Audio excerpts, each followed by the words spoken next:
Mga kasi may amo update ta karon no. So pagpadaw na mauli gikan may delivery naka-timing ko mga post sa Facebook Market, FB Market no. So tamingan gina ko niyang post Rimset 29 air. Dayon Hasin sinin 3 powers. 3 powers tingog. Oh, tunog mama ba. Masih mga tawag tunog mama. Oh. Iba na kitingog itong Rimset po Honda.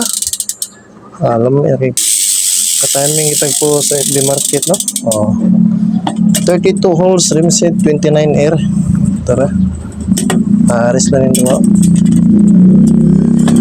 Ito nga na, timingan ako ba? Pero dili pa niya siya alayin na kay wala pa man niya bahugtan. Sir, ang katao tala yung tagiyan eh. So, ako tani palayan niya, sirado man kadalasan akong nagian. So, ato ko sa kong suki, ang takay barato ng single. Sirado man dyan sa labugon. So, ulis ako.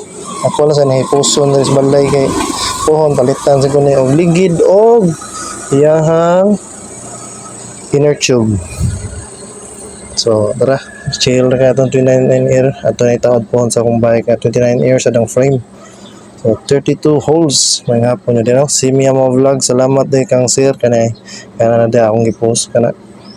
Salamat kang sir kay nadaragig hangyo 3K kapin niyang gasto karon nga bligyan niyang 25 gihangyo pag ginako 23 ano lang ba isugot ka po si sir.